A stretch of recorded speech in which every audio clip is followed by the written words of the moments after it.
And here we are at because these are long pieces, the end of April, the last poem of April of 2019, posted on the 30th of that month.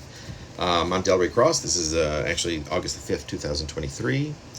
This is anachronism number that I posted to the blog on that date, April 30th, 2019. It's number 2847. It is called, a phrase I use on occasion, or some variation thereof. Del is short for delicate. And so for conversation after conversation, we sat in a circle as the ocean breeze chilled the sweat from our shirts and our blouses and cooled our hearts a bit as our hearts, that is, each attempted nevertheless to outpace the others, our precious hearts. We needed this, or that was beyond a shadow of a doubt at the time anyway. But did we?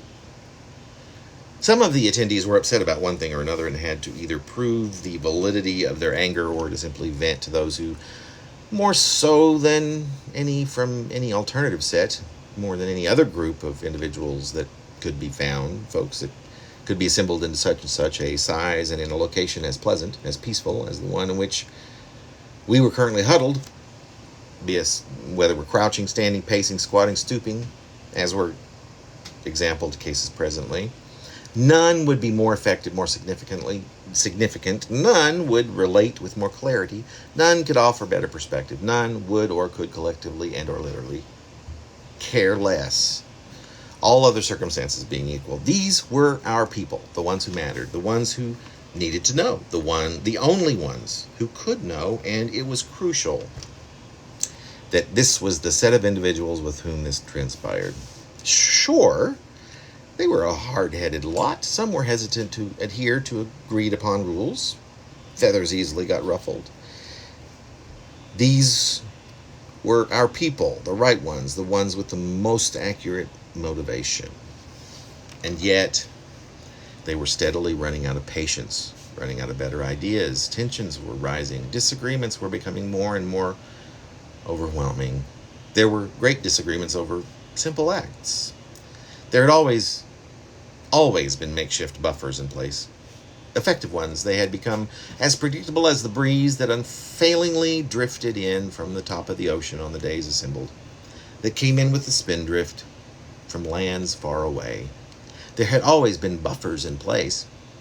Individual goals never trumped the goals, the desires, and the needs of the goals of their particular collective. But slowly, naturally, like nature, in fact, chaos began creeping in over the water and began to drool down the cliffs that made their way down to their beach from the great continent. There are as many ways to explain how this happened as there were members of the collective. Each step in this process toward inevitable destruction had primary participants that were also members of the collective. Falling apart seemed inevitable, and examining, scrutinizing, re-examining the details that reduced the once well-oiled successive mechanisms that kept this group and its various purposes in place would seem are unnecessary, irrelevant.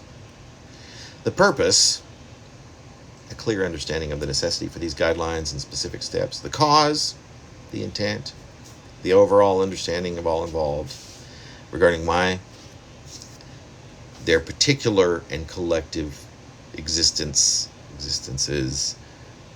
of their all too relevant and necessary existences. And the host, the one who had brought them all together, the unleader, a rather awkward, rather aloof human, knew and understood this. I wonder years later if it might bother him to know that a few of us were aware of what was transpiring. Some simply allowed nary a clue to come into view, to obstruct their view of reality. Of those that did know, there were those that did not begin to grasp the severity of what was transpiring. Others just endured it. Several of the members of each of these subsets were above all else steeped in a swamp of confusion. These meetings worked well to enlighten such thoughts because at any given moment, even those sitting within the circle weren't paying much attention to anything but being spoken or done, even though the long-standing motions were continually in play, which was okay, was understood, because in all of the other and important ways, These were fruitful and effective gatherings. They enabled the meeting of many an objective. Then they did not. So does it matter, given the magnitude of it all, how that happened? Often at these meetings of the collective, individual attention would seem to be most predominantly on the ocean, the vastness of which, the oceanness of itself, we're not being focused upon, admired, studied at all, really. It was perhaps mere meditation, either screwing in their brains so tight that thoughts came and went quickly and were each paid almost no attention. Meditation as precipitated by the grand ocean that lay before them, and by the us sitting there in a circle on the sand in close proximity to the ocean. We were expected to somehow magically elicit most all of the grandiose goals of the group, and the truth was that some of the goals were met, but a great many were ignored by their lack of capability. Some fixes are simply too large to ever see through to the hopeful conclusion. Some of the gazes out into the distances were just means of some escape.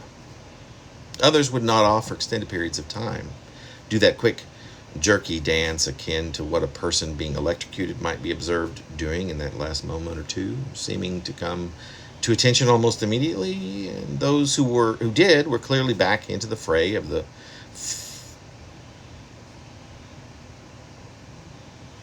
immediately thereafter. Lost on or against or from the subject of the moment. This in particular was a favorite practice of mine during much of the duration of these meetings. We'd had each month for several years now. Everyone seemed to have the idea that if I didn't meander back and forth between alert and semi or unconsciousness, that I would be otherwise overwhelming and effective, that disallowing the others a word edgewise for 15 minutes, half an hour, or sometimes even much longer was, for better or worse, an integral aspect, a necessity. These humans, my friends, at least knew this habit of mine, this aspect. They knew this about me, and they cared enough for the collective to play along, to accept, which in turn made me accepted, for the most part, which eliminated with me the usual guilt, the sorrow that I felt so otherwise constantly enshrouded within at most of any given moment. And when I would, which I most assuredly would, mangle or mismanage the pace of my melting into the ocean and then returning again, and instead allowed my overly dramatic voice to overstay its welcome before realizing that here I was once again doing my damnedest to maintain attention indefinitely, I'd say, or at least feel, a bit of a whoops, and in no time would dissolve back into the Pacific. The health that comes from the awareness of knowing that you are accepted and that you are taken in as you and because of you, for simply being, but also for simply being yourself. That it is always this and only this, that I, who am always me and only me, whoever they may be, that those me's may be, am taken as that with intention and care. They listened attentively by all appearances. This not only is life, but it surely must extend it if you have the pleasure of living in these truths or anything like them on any regular basis. Sure, a few of the more clever folks would use the moments most seemingly crucial during these meetings for a bathroom break. Also, we always tended to overdo it a bit on the snacks, the potluck of it all, but as I remember it, it was sheer peace, and the always unpredictable and always enlightening currency of apparently necessary thoughts and emotions being circulated among the people who felt like family, with emotions that were so wound up by meeting's closure that they could be boundlessly hyperbolized. Absolute joy, immensely appropriate. Keep it up, Dell. You're doing so well, aren't you?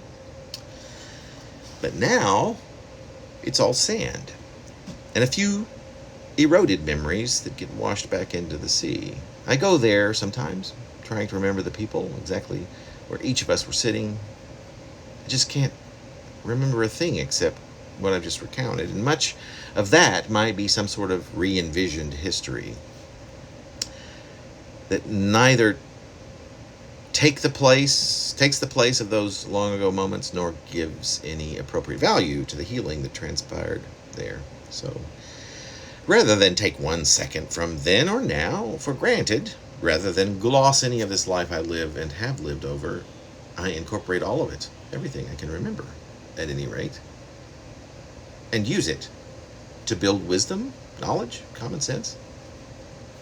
However uncommon it must surely be, I incorporate it into what I imagine to be the place it should, if at all, be incorporated. I must always believe that it should, at the very least, be held, be kept as indefinitely as is humanly possible. So this is what I've been doing these days, this and lots of furrowing of the eyebrows. Also, I keep thinking about sanity. And what, if anything, that might mean. Oddly, or not so oddly, I keep seeing ads for a revamped Twilight Zone that brings all of these particular thoughts together for me into full bloom, if not full circle. Oddly enough, I do remember some things, like how when a person might get confused, and those who witness this horror sometimes decide it best, and not out of spite at all, out of concern or out of a desire to minimize the calamity, just play along. People get confused. We play along. Or you do. I do. Whenever it's you that's doing the playing along, thank you, it can be very placating. But before you find yourself doing it the next time, if there happens to be one, lock your eyes on mine for a moment and just tell me instead. Tell me that I am all right. Say that I am okay. And if it is not too uncomfortable, perhaps you might take me in your arms and give me a bit of a squeeze. I love you for doing this time and time again, whoever you are, wherever you are.